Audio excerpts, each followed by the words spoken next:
So we're putting all of our eggs in the Aaron Judge is clean basket? Well, if it makes us feel better, why not? Straight ahead on the next JT and Looney podcast, we talk heroes, anti-heroes, Aaron Judge, Barry Bonds, roids, baseball records, nattering nabobs of baseball nuggets, and Brady's Brazilian bombshell. Headed for Brazil. What's going on there? Sorry I was a few minutes late. I was just talking to one of my sons off in college about how pure and clean and wholesome Aaron Judge is as a home run king. I was talking, he's as pure as the virgin snow. He's like a Paul Bunyan. He's a mythical, just great human being. I mean, he dots all the I's, he crosses all the T's. Finally, I have a home run king again in a Yankee uniform. This might be my happiest podcast in months. Well, could you remind, and usually I'm the glass is half full guy. You're more skeptical. That's not me. You're more sky is falling than I am. However, might I remind you why you said Alex Rodriguez would never take performance-enhancing drugs? Well, I said, to clarify it, he had the most to lose. Right. Okay, he had the most to lose because he did. Because A-Rod, when he was 17 or 18 years old, the eyeball test, everybody had him in the major leagues quickly. Right. Like Ken Griffey Jr., Bryce Harper on the cover of Sports Illustrated at 16. Most of these baseball players, if they have to get off the island, the Dominicana, or come from Venezuela or somewhere, it takes a while. And they got to get to the minor leagues. They got to and then the journey. I mean, Eric Judge is a great example. I mean, this guy's 30 already. He's really getting his first ever contract coming up here. But for A-Rod, that was never going to be a problem. He was an automatic, pure, great player by the time he turned 20 years old. And I remember him hitting home runs when you and I were doing Fox Sports Radio together, and you said, see, A-Rod's not on steroids. Look at him. And I remember Raj Groves in your ear and I in your other ear saying, slow down, cowboy. And my theory was he had too much to lose. And what I meant by that is once you get caught with steroids, you're finished. You really are finished. And you don't have to get caught with steroids. That's also another fascinating topic.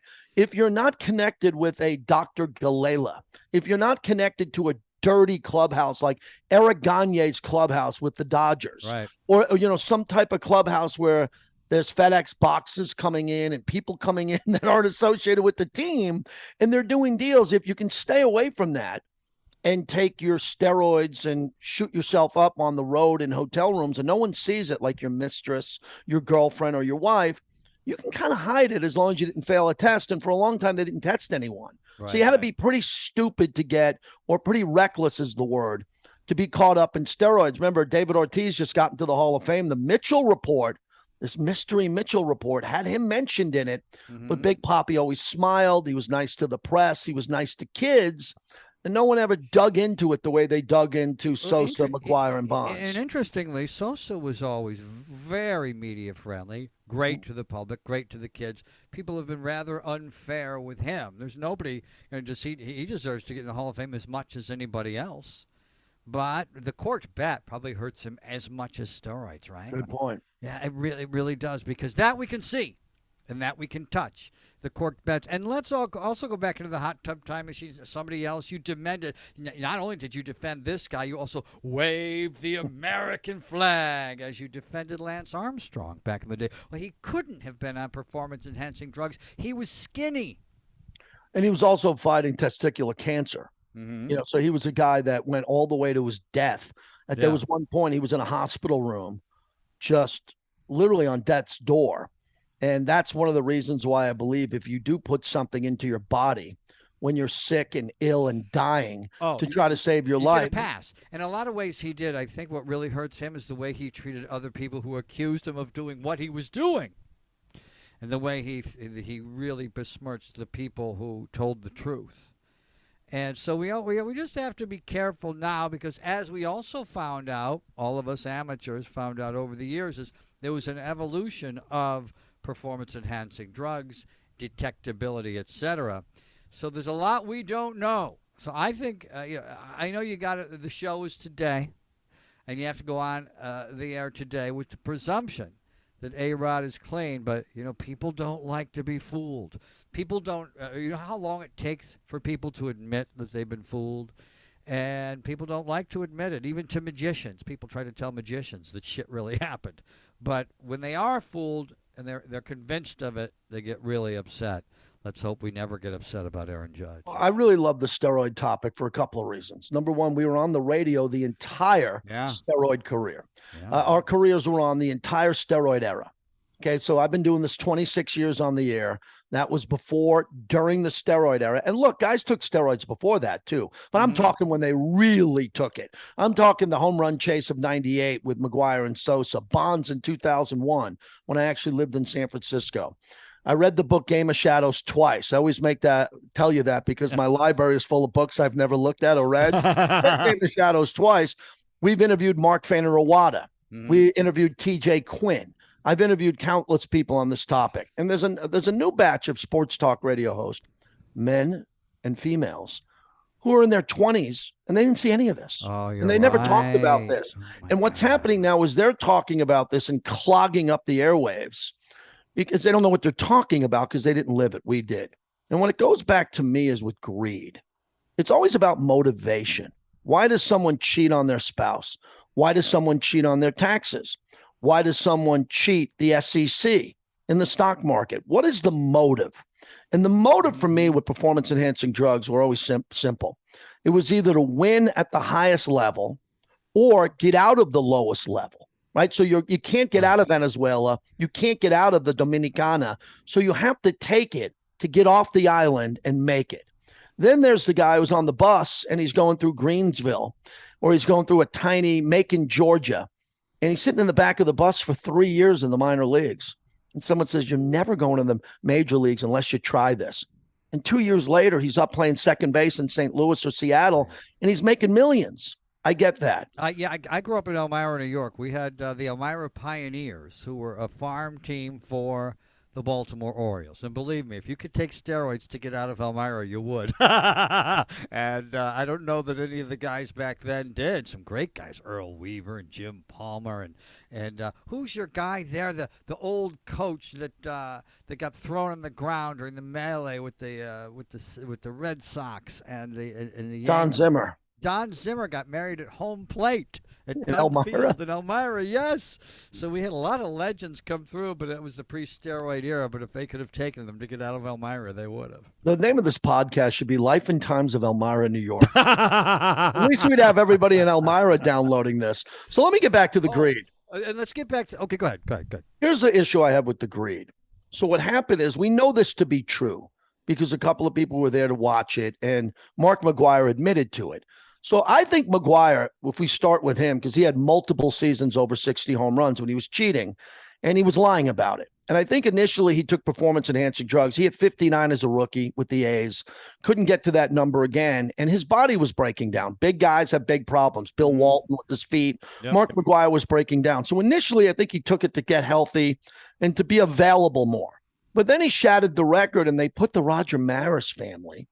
Oh, my God, they put the Roger Maris family behind the dugout. And they did it again. And then they were there for that. And Roger Maris Jr. and the family was there as McGwire went into the crowd. He broke the record, went into the crowd, hugged them all, and knowingly went to the press conference lying. He knew he took all this, and it took him years to come. He also went in front of Congress at the Rayburn building, and all of a sudden he didn't want to speak on the record. So that right there told you he wasn't confident. He didn't want to talk about the past. He wanted to talk about the future. Yeah. Didn't want to talk about what they brought him up there for. It'd be like Dr. Fauci saying, I don't want to talk about coronavirus. As he's sitting right there, right? So McGwire didn't do that, so he was done. He was done at that point. And Sosa was doing his thing. But the big thing is Bonds, and I've studied this topic. So when Bonds was watching the summer of 98 and all the success that McGwire was having in Sosa and the money they were making, and the media following and how much America loved them, Bonds was much better than both of them. Not better, much better. And he wasn't arguably cheating at that point. So he decided to go all in with a gentleman named Victor Conte with the clear and the cream and experimenting with that. His body transformed. I saw some pictures earlier today from the Pirates to the Giants, which were mind-blowing. And Bonds then became greedy because not only was he winning MVPs, he was breaking single season home run marks, and then he ended up breaking Henry Aaron's. He had the most to gain when it came to financial upside and fame. And everybody knew, because I was in the ballpark then, and every Giant fan, Tom, they couldn't stand up quick enough, clap. They had a beer in their hand, their Gilroy garlic fries, and the ball would sail into McCovey Cove, and they would hug each other, fathers and daughters. Everyone knew he was cheating, but they wanted to be a part of the fame and the hysteria of SportsCenter. So they all seem to forget that now. It was incredible to be in San Francisco when Bonds was on It was his amazing. tear, and he was wearing that armor for every time he got hit by a ball. And every time when we were staying in a guest house in San Francisco, and there was this gay bar next door, and even in the gay bar next door, we're walking by, Bonds is at the plate, everything stopped. Everything stopped so they could watch Barry Bonds at the plate. And then he would hit a home run, strike out, whatever, hit a base hit, and then everything would, people go back to chattering. That city was riveted by Bonds, and you're right, it was one of those wink things where people, it's our existential need to feel. People were really getting high off of watching him do what he wanted and hitting balls into the bay. But in the back of their mind, they knew there was funny stuff going on. Yeah, and they knew that, and they wanted to be a part of it. And anybody who can't admit to that now, I believe, is in denial. And that's what this is all about. Part of this podcast is about the denial of performance-enhancing drugs. I was on the radio last night when Judge broke the record. So the whole show got hijacked by what's the real home run record. Bonds at 73 or Judge at 62. People love to talk about this. It's a great topic. And the people who want to say Bonds, a lot of individuals are just saying it because they believe that Bonds was screwed over on the Hall of Fame, which is a great debatable topic. Mm-hmm. I think he's a Hall of Famer. He should be in there with an asterisk. Yeah, I agree. Yeah. And then the other part of this topic is people forget. I mean, people forget both Bushes. They don't forget everything, the wars and what was happening during a presidency, but they forget a lot of little things that happened. Clinton, they think of Lewinsky. No, there's a lot of things that happened during a presidency. And people forget why Bonds did it, what he was doing, what his motivation was. And what put me over the top on the Bonds issue was when he hugged his godfather, Willie Mays, at home plate. Because he grew up the son of Bobby Bonds. He grew up in a ballpark. He grew up in a ballpark. His godfather was Willie Mays. And he had no problem knowing that he was cheating so obviously, but he made sure Willie Mays was waiting at home plate when he passed him. And then when he passed Henry Aaron did some really quiet ceremonial video. He didn't come to San Francisco. Right. He didn't support that. That was his message, but he took the high road and did that video. And then Bonds would take off his uniform after every home run. So when he got to 700, 702, 708, he'd take the jersey off and put it in a clear plastic bag. He'd take the socks off, put it in another plastic bag. So that was financial gain by cheating. And he would make money on this. So my final point is, the penalty phase is you don't go into the Hall of Fame in Cooperstown. And the penalty phase is people the rest of your life, a lot of them say, you're not the home run king, it's Aaron Judge. Yeah, and a lot of that is personal. Mm-hmm. People will stick up for you if they like you, if you belong to their team, if you belong to their political party. They will stick up for you, but they've got to like you. We had in studio Jeff Pearlman. Do you remember? He wrote a book. I do. Love Me, Hate Me, Barry Bonds. The Making of an Anti-Hero. And he gave us both. I don't even know if the book out was yet. I think he gave us a manuscript. But it was a fascinating conversation we had. I think we had him for about an hour. And when Bonds was in college, was it Arizona or Arizona State? Bonds was at Arizona State. Arizona State. And the team had a vote, a private vote, anonymous vote. You could vote whether or not to keep him on the team. He was such a pain in the ass. And they voted. You got Barry Bonds on the team. I imagine if you got a baseball team at Arizona State, there was Barry Bonds and everyone else. But still, they would rather lose than have Barry Bonds on the team. They voted him off the team, but it was a secret ballot. And the coach counted the votes and said, "I've counted the votes, and we voted to keep him on." Because the coach was really the only one who knew the vote. Coach wasn't, coach's job is on the line too. A coach isn't going to kick Barry Bonds off the team. That's the coach's future as well. But that's how, by being the son of a player, he didn't aspire to fame and fortune. He was aspiring to do what his dad did, like Joe Buck. And so many other people who are listening to this podcast who became a fireman because their dad was a fireman. He became a baseball player, and that's what he wanted to do because that's what his dad did. So he didn't have any affection for the media, and he treated them like crap. Obviously, we find out he treated his teammates at Arizona State like crap. And so sometimes that's what happens back at you when it's time to have a Hall of Fame vote. Yeah, I got just a couple of really quick Bond stories. One was when he was on the home run chase. I was in the locker room, and I didn't go to the locker room a lot. I lived across the street from then Pac Bell Park as they were building it. So I was cool. doing the crazy 8-hour shift. It was the craziest shift in sports radio. And in between, if I wasn't taking a nap, I'd tell my wife, I'm going to go over and watch batting practice, and I'll be right back. I could walk right across the street, one stop sign, and be through into the stadium. And I watch him crush the ball. And then one of the games after the game, it was a weekend, I wasn't working.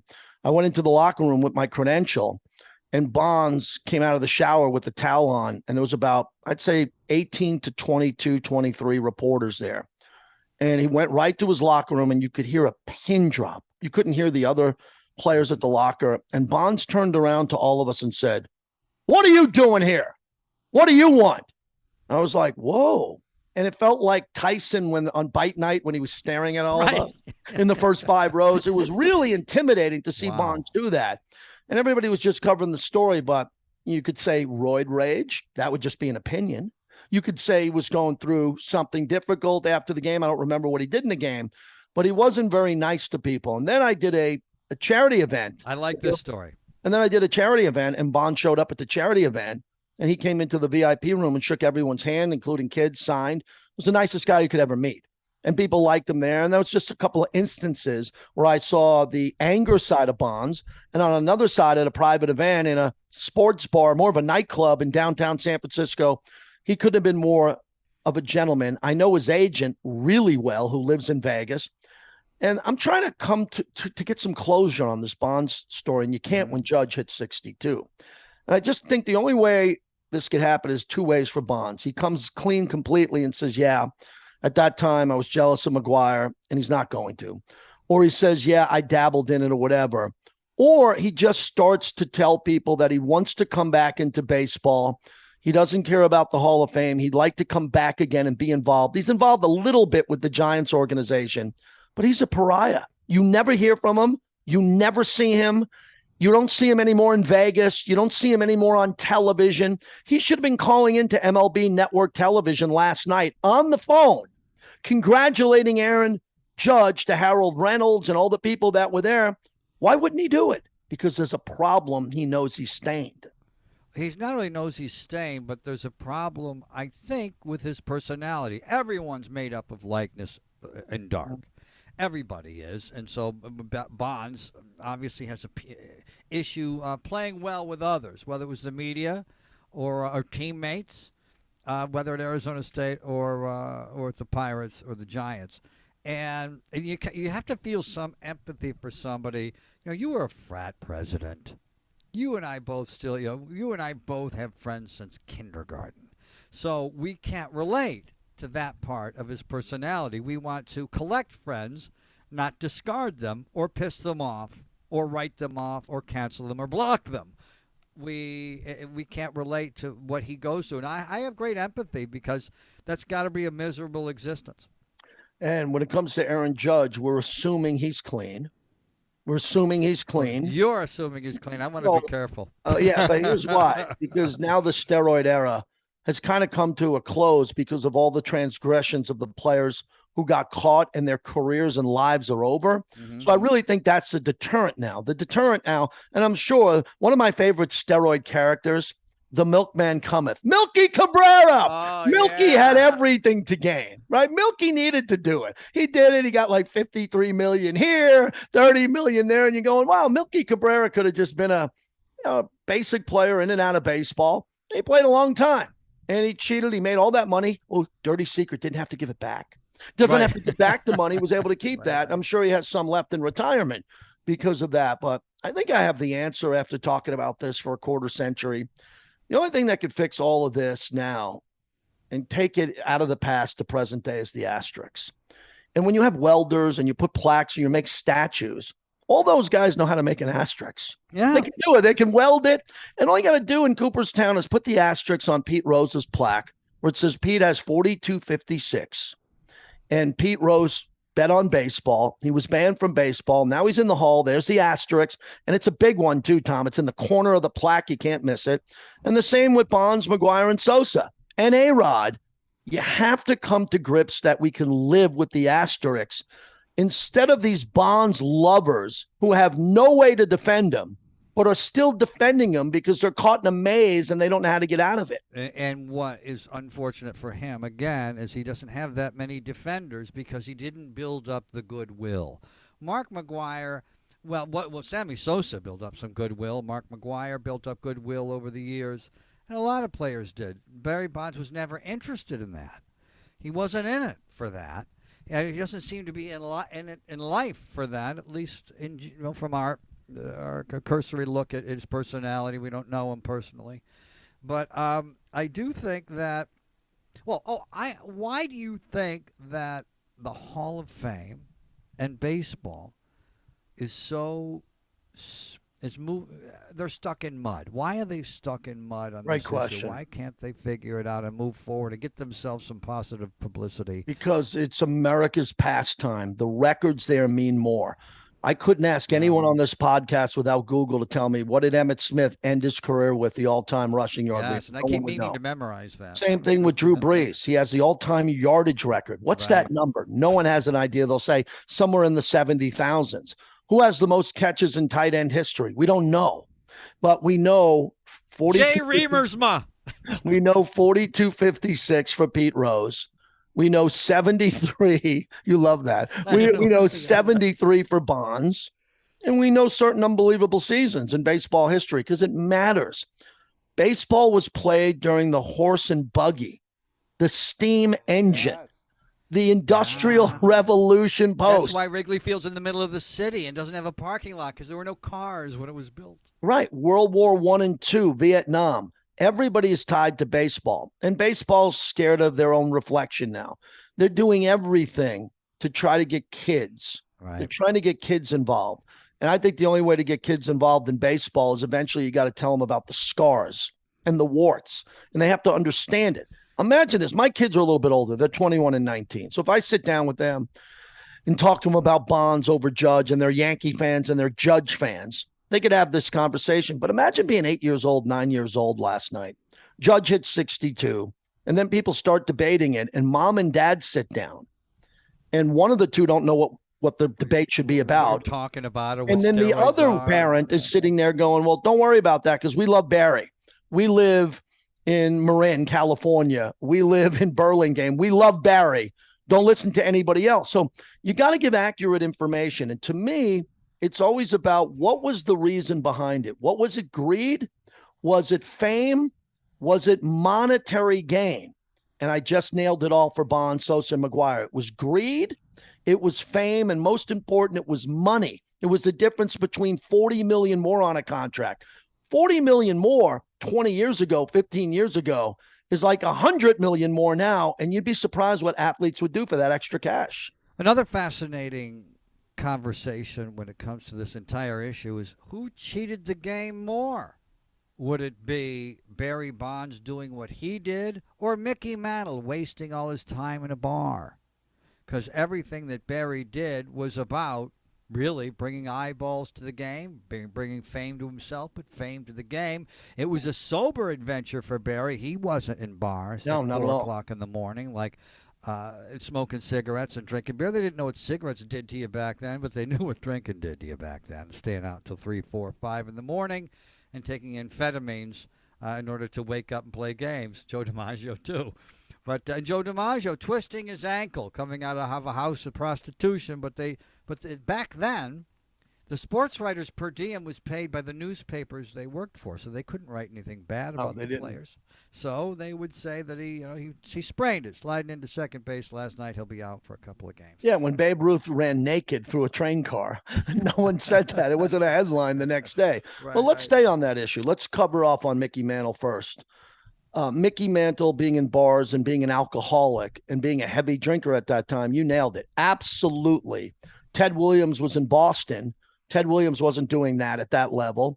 And Ted Williams was playing on a team that could not get him to the playoffs. And Mickey Mantle had the dream team, right? So he had Hall of Famers all around him. And there were nights that he went to bed at 5, 6 in the morning and struck out 3 times and hit a double. And you said, man, if he was sober and he wasn't drinking, maybe he would have hit 2 home runs. There wasn't even anything for a headache back then other than aspirin, so he wasn't feeling very good. The other topic, which is really important because you bodybuild and you talk to people about this, is this debate between the leaded coffee, the amphetamines, the greenies. Right. So when you take a stimulant for some could be cocaine, it could be Adderall. Back then, it could have been an amphetamine. It would help you at that moment. It would wake you up for that moment and maybe get you through 9 innings and keep you there, and then you'd crash hard. But it wouldn't help you get into the gym. It wouldn't help you build muscle mass. What Bonds did, which is so amazing, is Bonds can go 2 for 4 with 2 home runs in San Francisco, fly to Milwaukee overnight, get to Milwaukee and go to the gym. You go to the gym on this product and lift more and more. So when people call my show and they say, well, JT, it didn't help him with his hand-eye coordination. Okay, that's fair. But when they say it didn't help him hit the ball farther, are you nuts? It helped Bonds hit the ball 30 or 40 feet on average farther, which is adding on home runs. Right, which it gave me the ability to train. Or if you hit it 5% further, 5% of 400 feet is 20 feet. That's the difference between warning track and stands. Yeah, and people really hit Judge hard because Judge, I don't know what the number is, but out of these 62 home runs, say 20 plus went to right field in Yankee Stadium in the porch and barely got over that porch. In other ballparks, he might not have gotten it, but Judge does it. Oh, please. And we know another thing, too, about Judge, and you cannot debate this. No one can. The guy did it right. The pressure he was on this year. Opening day, our friend John Paul Morosi. He has 3 names. He sounds like an assassin. Yes, but he's named after a pope. Yes. So JPP was on last night, too, and he said something great. He goes, this is the same Aaron Judge who on opening day was fielding very tough questions about not being under contract. Let me stop you there. So opening day, they're hammering him. How come you didn't agree to terms? You said you're not going to do a contract. You guys are done negotiating. Yankees gave him a low ball deal. He turned it down. He says, I'm going to prove myself. It's the greatest proven contract as of now in history. Pick another one. I'm sure there's a couple. So he's going to go to the bank with the Brinks truck, and the Yankees are going to pay him. Oh, the other guy's doing the same thing. He's a guy named Lamar Jackson. Yes, he is. So you have 2 great players in 2022 doing the same thing. So Judge had to deal with that pressure, had to deal with playing in New York with that media, and had to go after Roger Maris and Babe Ruth and pass them both. And then he had a slump at the end. For the last 2 weeks, he couldn't get a home run, and he had to go do it on the road instead of Yankee Stadium. So I think what he did, he won't get the Triple Crown, but he was really close. It's one of the greatest seasons of all time. If he had taken steroids, maybe he could have caught Bonds. Jerk. Well, yeah, that's really. Oh, he's on my Mount Rushmore of big clean guys. Okay. Who's else is also on that? Frank Thomas, who you've done commercial with. You did a commercial. No, he's the biggest guy. He played football at Auburn. He's got muscles on top of muscles. Yeah. When I see Frank a lot. You'll see him at a Raider game. You'll see him at a restaurant in Vegas all the time. What a gentleman. No one ever comes up to him and goes, oh, my God. That guy was probably doing steroids. No, because Frank went out of his way to remind everybody throughout his career that he would never do it. He didn't do it. Right. And he was never on a list and never accused of that. So he's on that list along with Aaron Judge. Too. Do we have any other big guys that we're saying aren't on steroids? Well, there were skinny guys that we said weren't on steroids. Ken Griffey Jr. If you take a look at the top 10 home run hitters during the steroid era, there are 2 that people presume are clean. Ken Griffey Jr. because he's skinny like Lance Armstrong. And Frank Thomas, because he's chubbier than Barry Bonds or the other muscle guys. But, that's 8. There's the other 8 are all steroid guys. So you wonder, okay, I just always wondered about you can't question Ken Griffey Jr. or people will cancel the podcast. I don't want to hear anybody congratulate themselves for gas prices coming down when they're now up to $6.50 in Nevada. And I'm sure I could get a little bit cheaper if I drive somewhere else. My wife and I had a good debate on that.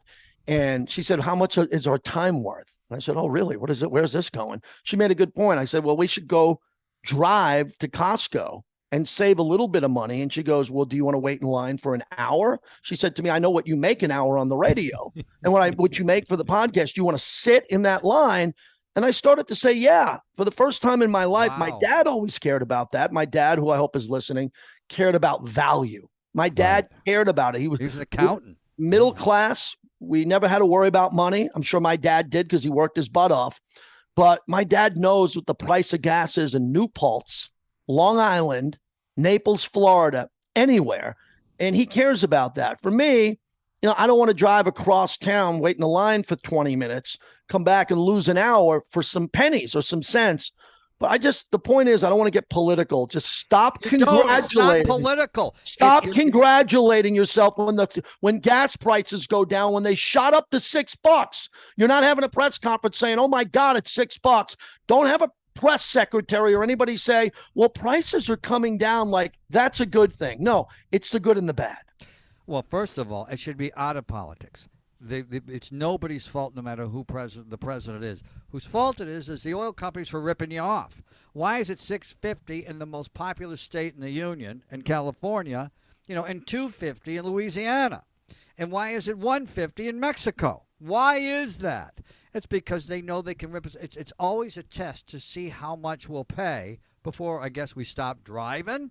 And why did it get down into the 2s during the pandemic? That means you can make an enormous profit in the 2s. They can make an enormous profit in the 1s, like they did when Clinton was president. So I just say, start blaming the company that should be blamed, the companies that should be, and that's the oil companies who are ripping us off. On the hurricane topic, Godspeed to everybody. I got some friends who live in Fort Myers. My parents live most of the time in Naples, Florida. They got hit pretty hard. My nephew's down there and he's okay. And he kind of oversaw my sister's place and my parents' place. But I talked to one of my buddies, 2 of them actually, Craig and Kevin, who are down there in Fort Myers and Naples, and boats across the street, across, entire developments, people's lives almost ruined. And Tom, a dirty secret they never told us in New York as kids. I think there should be a congressional investigation, or at least a documentary. They never told us that when the hurricanes happen in Florida, all that bad weather gets to Long Island and New York about 4 or 5 days later. Like they never told us that all the bad weather in Illinois and in the Midwest blows also into New York. So all I needed was a teacher when I was in 4th, 5th, 6th, or 7th say to me, leave. Because the rest of your life, you're going to get remembrances of hurricanes coming up north, and every crap day that happens in the Midwest is going to come to you here 2 days later. If I knew that earlier in life, I would have looked at my parents and said, what are we doing here? Well, if you knew me earlier in life, I could have told you my town was wiped out by one. And our teachers couldn't tell us because our schools were underwater. And we couldn't go to school. And there was Hurricane Agnes that came up, and then Hurricane Eleanor 3 years later. And we used to have a downtown in Elmira. Now there's no longer a downtown in Elmira. A lot of parks, because all the buildings ended up being torn down, and everyone just went up to the mall. And so those tropical storms, they eventually become tropical storms when they get to the Carolinas. And if they go inland, people all over Johnstown, Pennsylvania, and Elmira, New York, who live along the Chemung River, near where you bought your Burger King Whoppers. Famous Burger King on the way to Geneseo, where the girls would write notes in our Burger King boxes with their phone numbers. True story. Yeah, those girls know all about tropical storms. As we were stopping off in Chemung with an hour to go, we'd go to the same Burger King, and the girls behind the counters would write their phone numbers in our burger boxes. True story. Did I just make the hurricane about Elmira again? Oh, and the last topic is a big one. Oh, this is a big one. Huge. I don't want to do this on my radio show, but we found out, dirty secret, you can get in trouble on your radio show if you say something on your podcast. Oh, yeah, sure can. I always want to be very careful. Very careful. So let me throw out that disclaimer. Okay. Before I have to call my attorney in 2 weeks. Giselle and Tom look like they're getting a divorce. Yeah, according to page 6. They both have divorce attorneys, it looks like. Tom's been miserable. Giselle, for whatever reason, Tom's 45. It's starting to play out. I don't think that we should speculate a lot until it gets into TMZ. Explain to everybody here why it's important when TMZ covers the story. Well, but TMZ dots every I, crosses every. Yes. TMZ's all lawyers. They don't want to get sued. They're always right. Harvey Levin's a lawyer, in addition to being an award-winning Channel 2 reporter for, I think, 30 or 40 years in L.A. So when page 6 puts this out, and I go, okay, all right, they got some good reporters. But when I see TMZ following it up, so let's assume they're going through the process potentially of getting divorced. This has probably been my biggest sports talk pet peeve now.